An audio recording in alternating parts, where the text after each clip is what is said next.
Rema hari ini. Galatia 5 ayat pertama, supaya kita sungguh-sungguh merdeka. Kristus telah memerdekakan kita. Karena itu berdirilah teguh dan jangan mau lagi dikenakan kuk perhambaan. Seorang ayah dibesarkan dalam keluarga yang penuh kemarahan. Setelah mengenal Kristus, ia belajar mengampuni dan tidak lagi mudah meledak. Hubungannya dengan istri dan anak-anak pun mulai dipulihkan. Namun, bertahun-tahun kemudian, tekanan pekerjaan membuatnya perlahan menjauh dari Tuhan. Ia mulai kehilangan waktu doa dan jarang merenungkan firman. Tanpa disadari, ia kembali mudah marah seperti dahulu. Suatu hari, ia terdiam ketika melihat anaknya memarahi adiknya dengan cara yang sama seperti dirinya. Saat itulah ia menyadari bahwa kemerdekaan yang telah diberikan Kristus perlu dijaga setiap hari. Ya, kemerdekaan dari warisan negatif adalah anugerah yang diberikan oleh Kristus melalui karya salibnya. Namun, Galatia 5 ayat 1 mengingatkan agar kita berdiri teguh dan tidak kembali pada kuk perhambaan. Artinya, ada tanggung jawab bagi setiap orang percaya untuk mempertahankan kebebasan yang sudah diberikan Tuhan.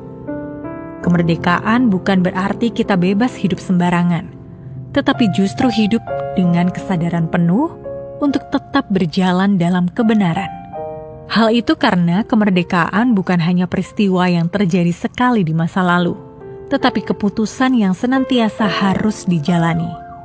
Setiap harinya kita memilih tetap berdiri dalam kemerdekaan yang diberikan Kristus, atau membiarkan diri kembali terikat oleh pola hidup yang lama. Karena itu, bangunlah kehidupan yang melekat pada firman, dipimpin oleh Roh Kudus, dan peka terhadap setiap peringatannya. Tolak setiap godaan yang berusaha menarik kita kembali pada kebiasaan lama. Ketika kita terus hidup dekat dengan Kristus, kita dapat membawa keluarga kita hidup dalam rumah perjanjian dengan Tuhan. Kemerdekaan yang kita nikmati hari ini pun bukan hanya mengubahkan hidup kita, tetapi juga menjadi warisan baru yang akan diteruskan kepada generasi berikutnya.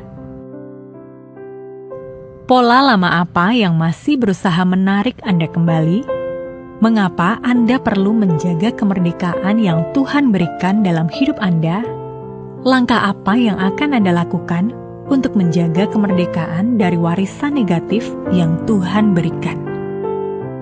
Tuhan, kami bersyukur atas kemerdekaan yang Engkau berikan melalui Kristus.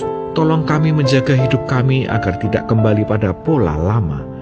Kuatkan iman kami untuk berdiri teguh dalam kebenaran. Pimpin kami oleh Roh Kudus agar hidup kami berkenan kepadamu setiap hari. Di dalam nama Tuhan Yesus, kami berdoa. Amin. Kemerdekaan dari warisan negatif bukan hanya harus diterima, tetapi juga perlu dijaga setiap hari.